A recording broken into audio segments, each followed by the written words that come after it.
La Bible en un an, le 18 septembre. Le livre d'Osée, chapitre 4, verset 1 au chapitre 5, verset 15. Le livre des psaumes, chapitre 62, verset 1 à 13. Le livre des proverbes, chapitre 23, verset 19 à 21. La seconde épître de Paul aux Corinthiens, chapitre 12, verset 11 à 21.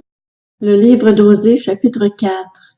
Écoutez la parole de l'Éternel, Israélites, car l'Éternel a un procès avec les habitants du pays. Il n'y a pas de vérité, pas de bonté, pas de connaissance de Dieu dans le pays. Il n'y a que parjures et mensonges, assassinats, vols et adultères.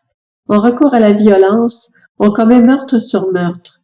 C'est pourquoi le pays sera dans le deuil. Tous ceux qui l'habitent seront abattus, de même que les bêtes sauvages et les oiseaux du ciel. Même les poissons de la mer disparaîtront. Mais que personne ne conteste, que personne ne se livre aux reproches. En effet, ton peuple est pareil à ceux qui se querellent avec les prêtres. Tu trébucheras de jour, le prophète avec toi trébuchera de nuit, et je détruirai ta mère.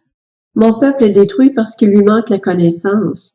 Puisque tu as rejeté la connaissance, je te rejetterai. Tu ne pourras plus exercer la fonction de prêtre pour moi. De même que tu as oublié la loi de ton Dieu, j'oublierai aussi tes enfants. Plus ils se sont multipliés, plus ils ont péché contre moi. Je changerai leur gloire en honte. Ils se nourrissent des péchés de mon peuple et sont avides de ses fautes. Le sort du prêtre sera identique à celui du peuple. J'interviendrai contre lui à cause de sa conduite. Je lui paierai le salaire de ses agissements. Ils mangeront sans se rassasier et se prostitueront sans se multiplier, parce qu'ils ont cessé de respecter l'Éternel. La prostitution, le vieux vin et le vin nouveau font perdre la raison. Mon peuple consulte son bois, et c'est son bâton qui lui parle. En effet, l'esprit de prostitution égare, et ils se prostituent loin de leur Dieu. Ils offrent des sacrifices sur le sommet des montagnes, ils font brûler de l'encens sur les collines, sous les chênes, les peupliers, les térébinthes, dont l'ombrage est agréable. C'est pourquoi vos filles se prostituent, et vos belles filles sont adultères.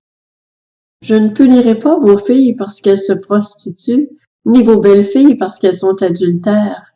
En effet, eux-mêmes vont à l'écart avec des prostituées, et sacrifient avec des femmes débauchées. Le peuple sans intelligence court à sa perte. Si tu te livres à la prostitution, Israël, que Juda ne se rende pas coupable, n'allez pas à Gilgal, ne montez pas à Beth-Aven, et ne jurez pas, l'Éternel est vivant. Israël se révolte comme une génisse indomptable, et maintenant, l'Éternel le ferait brouter comme un agneau dans de vastes plaines? Éphraïm est attaché aux idoles, laisse-le. Ils ont à peine cessé de boire qu'ils se livrent à la prostitution. Leurs chefs sont avides de ce qui fait leur honte. Le vent les enveloppera de ses ailes, et ils auront honte de leurs sacrifices. Le livre d'Osée, chapitre 5. Écoutez ceci, prêtres. Sois attentive, communauté d'Israël. Prête l'oreille, famille du roi. En effet, c'est à vous que le jugement s'adresse, parce que vous avez été un piège à Mitzpa et un filet tendu sur le Tabor. Par leurs sacrifices, les infidèles s'enfoncent dans le crime, mais j'aurai une correction pour eux tous. Je connais Éphraïm, et Israël ne m'est pas caché. En effet, maintenant, Éphraïm, tu t'es prostitué, et Israël s'est rendu impur. Leurs agissements ne leur permettent pas de revenir à leur Dieu, parce que l'esprit de prostitution est au milieu d'eux, et parce qu'ils ne connaissent pas l'Éternel. L'orgueil d'Israël témoigne contre lui. Israël et Éphraïm trébucheront par leur faute. Juda aussi trébuchera avec eux. Ils iront avec leurs brebis et leurs bœufs rechercher l'Éternel, mais ils ne le trouveront pas. Il s'est éloigné d'eux. Ils ont été infidèles à l'Éternel, car ils ont donné naissance à des enfants illégitimes. Maintenant, un mois suffira pour les détruire avec leurs biens. Sonnez de la trompette à Gibea, sonnez de la trompette à Rama, poussez des cris à Beth-Aven. Derrière toi, Benjamin, Éphraïm sera dévasté le jour de la punition, J'annonce aux tribus d'Israël une chose certaine. Les chefs de Juda sont pareils à ceux qui déplacent les bornes. Je déverserai ma colère sur eux comme un torrent. Éphraïm est opprimé, brisé par le jugement, car il a suivi les ordres qui lui plaisaient. Je serai comme une teigne pour Éphraïm, comme une carie pour la communauté de Juda. Éphraïm voit son mal et Juda ses plaies. Éphraïm se rend en Assyrie et s'adresse au roi Jareb, mais ce roi ne pourra pas vous guérir, ni porter remède à vos plaies. Je serai comme un lion pour Éphraïm, comme un lionceau pour la communauté de Juda. Moi, je déchirerai, puis je m'en irai, j'emporterai ma proie sans personne pour la délivrer. Je m'en irai, je reviendrai à ma place, jusqu'à ce qu'ils s'avouent coupables et recherchent ma présence. Quand ils seront dans la détresse, ils auront recours à moi. Le livre des Psaumes, chapitre 62. Au chef de chœur, d'après Géduthun. Psaume de David. Oui, c'est en Dieu que mon âme se confie. De lui vient mon salut. Oui, c'est lui mon rocher et mon salut, ma forteresse. Je ne serai guère ébranlé. Jusqu'à quand vous jetterez-vous sur un homme pour chercher tous à l'abattre, comme un mur qui penche, comme une clôture qui s'écroule? Ils conspirent pour le faire tomber de son poste élevé. Ils prennent plaisir au mensonge. Ils bénissent de leur bouche et ils maudissent dans leur cœur.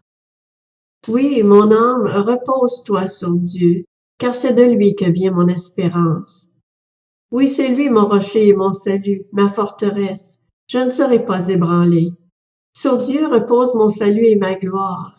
Le rocher de ma force, mon refuge, est en Dieu. En tout temps, peuple, confiez-vous en lui, et penchez votre cœur devant lui. Dieu est notre refuge. Oui, les fils d'Adam ne sont qu'un souffle, les hommes ne sont que mensonges. S'ils montaient sur une balance, tous ensemble ils seraient plus légers qu'un souffle. Ne comptez pas sur l'oppression, et ne mettez pas un espoir illusoire dans le pillage. Quand les richesses augmentent, n'y attachez pas votre cœur. Dieu a parlé une fois, 2 fois j'ai entendu ceci. C'est que la force appartient à Dieu. À toi aussi, Seigneur, appartient la bonté, car tu traites chacun conformément à ses actes. Le livre des Proverbes, chapitre 23. Écoute, mon fils, et montre-toi sage. Dirige ton cœur sur la voie droite. Ne figure pas parmi les buveurs de vin, parmi ceux qui font des excès de viande, car l'ivrogne et celui qui se livre à des excès s'appauvrissent, et la somnolence fait porter des haillons. La seconde épître aux Corinthiens, chapitre 12. J'ai été fou en me vantant ainsi, mais vous m'y avez contraint. C'est par vous que j'aurais dû être recommandé, car je n'ai en rien été inférieur à ces super apôtres, bien que je ne sois rien. Les marques de mon ministère d'apôtre ont été produites au milieu de vous par une persévérance à toute épreuve, par des signes, des prodiges et des miracles. En quoi avez-vous été moins bien traité que les autres églises, sinon en ce que je n'ai pas été à votre charge? Pardonnez-moi cette injustice. Voici que pour la 3e fois je suis prêt à aller chez vous, et je ne serai pas à votre charge, car ce ne sont pas vos biens que je recherche, c'est vous-même. En effet, ce n'est pas aux enfants de faire des réserves pour leurs parents, mais aux parents pour leurs enfants. Quant à moi, je ferai très volontiers des dépenses, et je me dépenserai moi-même pour vous, même si plus je vous aime, moins je suis aimé de vous. Soit, je n'ai pas été à votre charge, mais, fourbe comme je suis, je vous aurais pris par ruse. Vous ai-je exploité par l'un de ceux que je vous ai envoyés? J'ai encouragé Tite à aller chez vous, et avec lui j'ai envoyé le frère. Est-ce que Tite a exigé quelque chose de vous? N'avons-nous pas marché dans le même esprit, sur les mêmes traces? Vous vous imaginez depuis longtemps que nous cherchons à nous justifier devant vous.